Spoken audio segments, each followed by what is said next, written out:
সূরা নিসা আয়াত নম্বর 59। হে বিশ্বাসীগণ, তোমরা আল্লাহর আনুগত্য করো, রাসূলের আনুগত্য করো। এরপর কোনো বিষয়ে মতবিরোধ যদি অর্থাৎ মতামতের যদি বিরোধিতা অর্থাৎ পার্থক্য ঘটে, তাহলে তোমরা আল্লাহ ও রসুলের নিকট ফিরে যাও। আল্লাহ আখিরাতে সত্যিকারের বিশ্বাসীদের জন্য এটাই সঠিক কর্মনীতি এবং পরিণাম উত্তম। তাহলে এখানে বিষয় হচ্ছে যে আল্লাহর কাছে কিভাবে ফিরে যাবে। আল্লাহ তো নিরাকার, আল্লাহর কাছে ফিরে যাবে কিভাবে? জীবিত অবস্থায়। আর রাসূলের কাছে যেটা ফিরে যাবে সেটা আল্লাহ হাদিসের যে রাসূল, সেটা তো 1450 বছরের আগে পৃথিবী থেকে বিদায় নিয়েছে, সেখানেই বা কী করে ফিরে যাবে? অথচ আনুগত্য করার কথা অন্য জায়গাতে আছে, আয়াতুল্লাহ আয়াতুর রাসূল। আল্লাহ রাসূলের আনুগত্য করলেই আল্লাহর আনুগত্য করা হবে। কিন্তু সূরা নিসা 59-এও তো বলছে যে আল্লাহর আনুগত্য করো, রাসূলের আনুগত্য করো।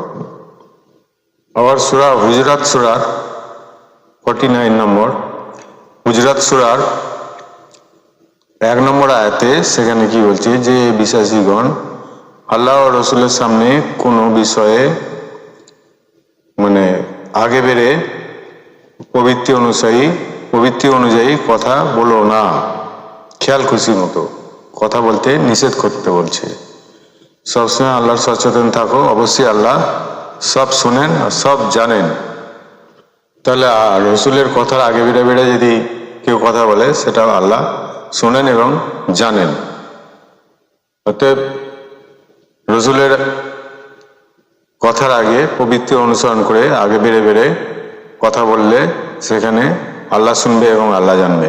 এখানে আল্লাহর সঙ্গে রসুলের সম্পর্ক রয়েছে, এটা বোঝার বিষয়। আর এই বিধানগুলো অ্যাকচুয়ালি পূর্বযুগের নয়, এটা সুন্নতে আওয়ালি নয়, এটা পূর্বযুগের এবং সব সময়ের জন্যই। সূরা আযাবে আল্লাহ বলছেন যে আল্লাহ নবীর জন্য যে বিধিবদ্ধ করেছেন তার জন্য তা করতে কোনো বাধা নেই। পূর্বে যারা অতীত হয়ে গেছে তাদের ক্ষেত্রেও এটাই ছিল আল্লাহর বিধান, অর্থাৎ সুন্নত। আল্লাহর বিধানের, আল্লাহর সুন্নতের সুনির্ধারণে নির্ধারিত। আর আযাবের 62-এ বলছে যারা অতীত হয়ে গেছে তাদের ক্ষেত্রে এটা ছিল আল্লাহর বিধান, যারা পূর্বে অতীত হয়ে গেছে তাদের ক্ষেত্রে এটা ছিল আল্লাহর বিধান। তুমি আল্লাহর বিধানে কখনো হেরফের পাবে না। তাহলে আল্লাহর বিধানে যখন হেরফের পাবে না বলছে এখানে, এই পিছনের বিষয়গুলো নিয়েও হেরফের হওয়া সম্ভব নয়। রসুলের প্রবৃত্তির ওপরে নিজের প্রবৃত্তিটাকে নিয়ে আগে বেড়ে কথা বলা, এগুলো অন্য জায়গাতে লেখা আছে। রসুলের কণ্ঠস্বরের উপরে কণ্ঠস্বর উঁচু করতে নিষেধ করেছে, এগুলো বলা আছে। তাহলে এখন বিধানের যখন হেরফের নেই, তাহলে রসুলটাকে অ্যাকচুয়ালি পাবে কোথায়? যেমন সূরা ফাতিরে 43 নম্বর আয়াতে সেখানে কি বলছে যে তাহলে তারা কি তাদের পূর্ববর্তীদের উপর যে বিধান প্রয়োগ করা হয়েছে তারই অপেক্ষা করছে? তুমি আল্লাহর বিধানে কখনো পরিবর্তন পাবে না। তাহলে পরিবর্তন পাবে না, এখানেও বলে দিচ্ছি স্পষ্টভাবে যে আল্লাহর বিধানের কোনো পরিবর্তন যেহেতু নেই, তুমি আল্লাহর বিধানে কখনো ব্যতিক্রমও পাবে না। এটা ফাতিরের 43-তে বলছে বিধানের কোনো ব্যতিক্রম পাবে না। তাহলে এই বিষয়গুলো বোঝার বিষয় আছে, যেটা আল্লাহর রসুলের কথার ওপরে কোনো কথা বলা যাবে না। আর কোনো কিছু সমস্যা হলে আল্লাহর রসুলের কাছে যেতে হবে এবং আল্লাহর কাছে যেতে হবে। এগুলো কিভাবে সম্ভব হয়? সূরা আর-নিসাতে ওখানে আবার কি বলছে, অতএব প্রবৃত্তির অনুসরণ করো না যাতে তোমরা ন্যায় বিচার করতে পারো, এবং যদি তোমরা বক্রভাবে কথা বলো অর্থাৎ ব্যাঁকাভাবে যদি কথা বলো কিংবা সত্যকে এড়িয়ে যাও, তবে নিশ্চয়ই তোমরা যা করছো আল্লাহ সেই বিষয়ে সম্পূর্ণ অবগত। এখানে বলছে যে প্রবৃত্তি অনুসরণ করো না, আর ওই বক্রভাবে আচরণ করতে নিষেধ করছে। অর্থাৎ নিজের মানসিকতার যে একটা বৃত্তি আছে, বাউন্ডারি আছে, গণ্ডি আছে, সেই গণ্ডিটাকে ব্যবহার করতে নিষেধ করছেন।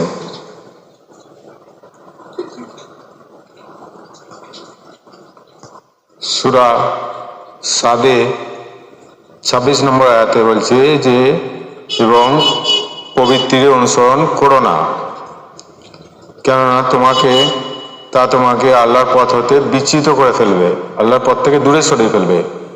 যারা আল্লাহর পথ থেকে দূরে সরে যায় তাদের জন্য আছে কঠিন আযাব, কারণ তারা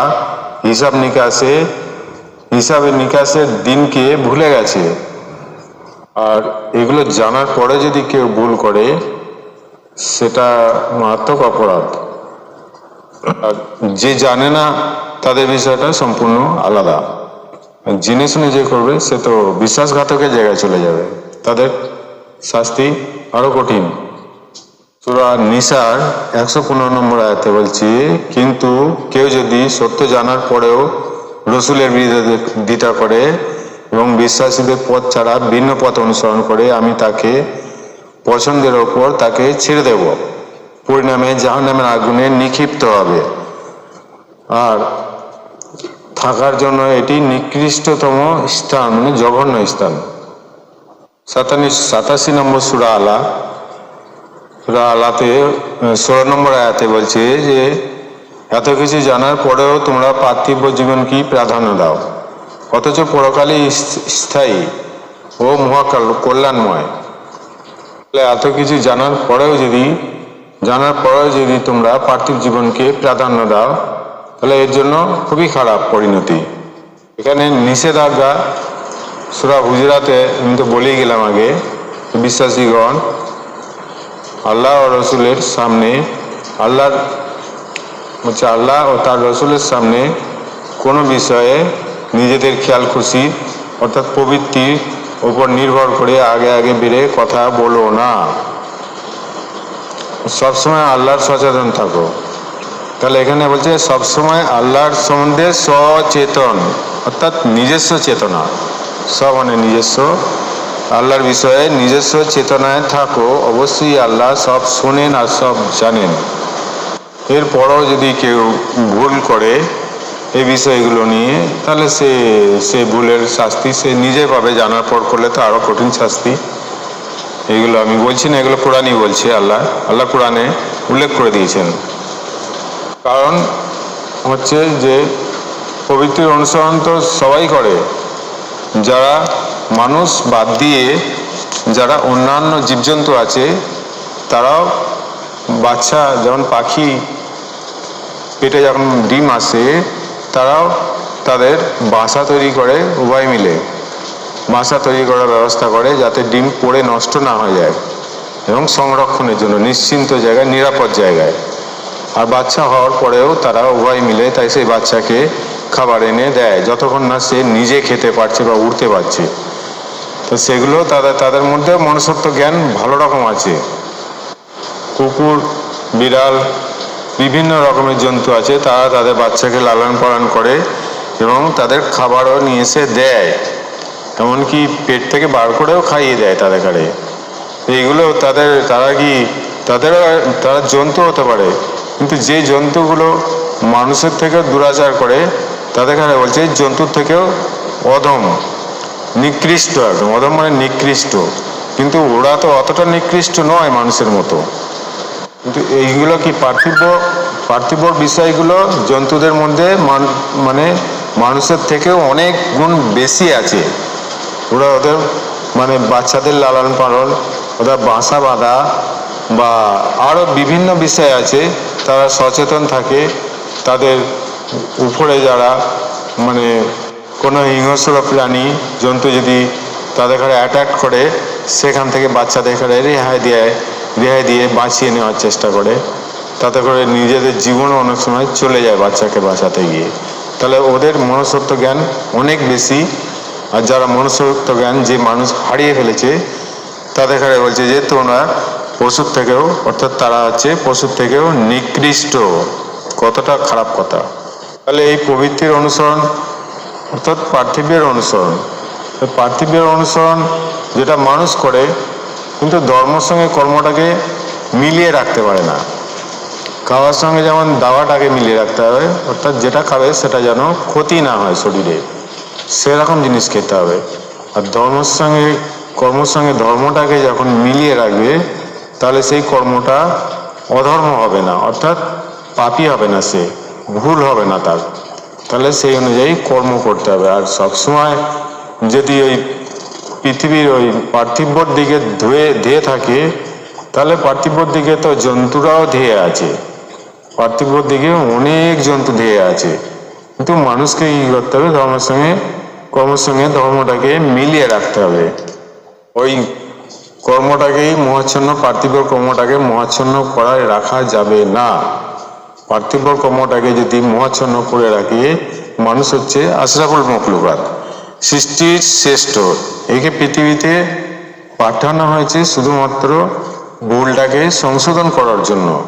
কিন্তু তা না করে যদি শুধু কর্মই যদি করে যায়, পার্থিব কর্মই করে যাচ্ছে, চোখ কান বুঝে সব দিক বন্ধ করে রেখে, ধর্ম দিক বন্ধ রেখে, তাহলে সেগুলো ঠিক নয়, সেগুলো জন্তুর থেকে নিকৃষ্টই হয়ে যাবে অলরেডি।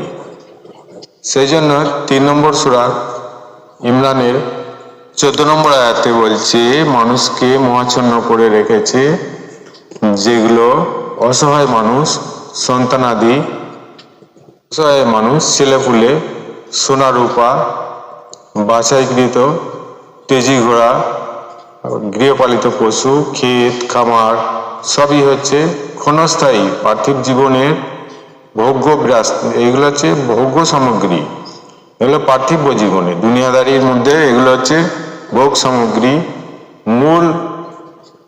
মূলত পরমানন্দের উপকরণ তো রয়েছে শুধুমাত্র আল্লাহর কাছেই। মেন যেটা হচ্ছে পরম আনন্দের উপকরণ যেগুলো, সেগুলো রয়েছে আল্লাহর কাছে।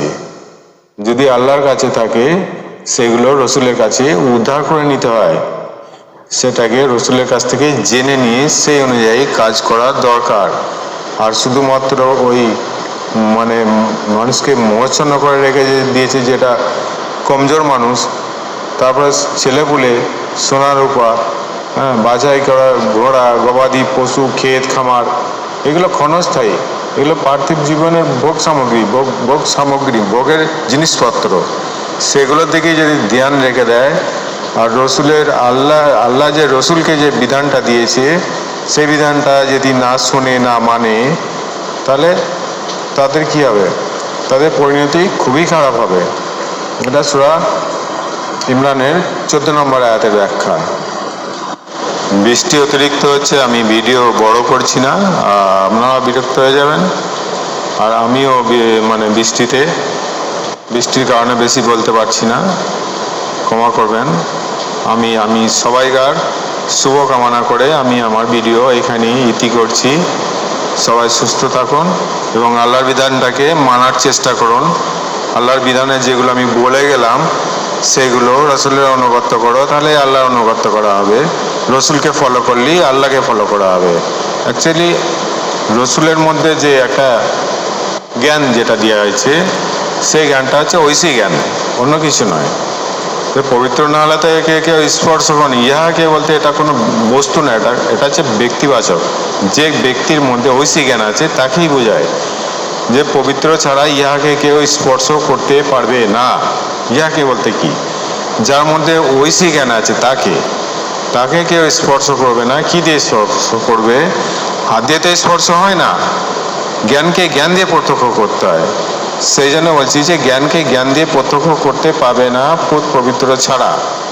আর আমার প্রশ্ন উত্তরের মধ্যে আমি তো উত্তর তো দিইনি, কিন্তু প্রশ্নগুলো জাগিয়ে দিয়েছি, উত্তর দিয়ে দিয়েছি। প্রশ্নের মধ্যে উত্তর লুকিয়ে আছে, জ্ঞান থাকলে খুঁজে বার করে নিতে পারবেন। যদি জ্ঞান তীক্ষ্ণ হয়, কোরআন হচ্ছে জ্ঞানীদের জন্য, বহুল জায়গায় লেখা আছে জ্ঞানীদের জন্য, বিদ্যামানদের জন্য নয়। মাদ্রাসা থেকে বিদ্যা অর্জন করে এসছে, তোমার টাইটেল দেখছে, নালে শুনবো না, এগুলো অ্যাকচুয়ালি পাগলামি ছাড়া অন্য কিছু নয়। আল্লাহ তো ডাইরেক্ট কোরআনের মধ্যে বলছে, কোরআন বুদ্ধিমানের জন্য, সুগভীর যাদের জ্ঞান আছে তাদের জন্য, যারা চিন্তাশীল ব্যক্তি তাদের জন্য। এগুলো ভিডিওতে পিছনে বহু জায়গায় বহু রকমভাবে বলে দিয়েছি। আর পরের ভিডিওতে না বুঝতে পারলে আমাকে কমেন্ট করে জানাবেন, আমি আশা করি বলে দেবো আবার। তাহলে সবাই ওই বুদ্ধিমান আর গভীর জ্ঞান সম্পন্ন ব্যক্তি, চিন্তাশীল ব্যক্তি, তারাই শুধুমাত্র কোরআনকে স্পর্শ করবে, জ্ঞান দিয়ে জ্ঞানকে প্রত্যক্ষ করবে। আর পাবলিক তাকে, সাধারণ মানুষ সেই জ্ঞানটাকে জ্ঞানের সঙ্গে যোগাযোগ করে তার ব্রেনের মধ্যে ঢুকাবে, মনের মধ্যে ঢুকাবে। সেই মনের মধ্যে যোগাযোগ করে ঢুকানোটার নামই হচ্ছে সলা, অন্য কিছু নয়। সলাটা ওইটাই যে একটা ঐশী জ্ঞানের মানুষ, সেই মানুষের কাছ থেকে সেই জ্ঞানটা নিজের ব্রেনের মধ্যে, বুদ্ধির মধ্যে, মনের মধ্যে, তার ধমনির মধ্যে অনুধাবন করে নেবে। যেভাবে অনুধাবন করে যোগাযোগ করে, জ্ঞানের সঙ্গে যোগাযোগ করে, যোগাযোগ হচ্ছে, যোগাযোগের নাম হচ্ছে সলা, কমিউনিকেশন। জ্ঞানের সঙ্গে যোগাযোগ করা হচ্ছে সলা, ওটা হচ্ছে মানে জ্ঞানের কমিউনিকেশন, অন্য কিছু নয়। এই সলা করলেই তখনই সে জানতে পারবে এবং বুঝতে পারবে, তবে নিষ্কৃতি পাবে। আর নাহলে ওই জন্তুর মতো আচরণ করে গেলে তাদের পরিণতি পরকালেও খারাপ হবে, ইহকালেও খারাপ হবে। আমার ভিডিও অনেক বড় হয়ে গেল, আমি এখানেই শেষ করছি। আল্লাহ হাফিজ।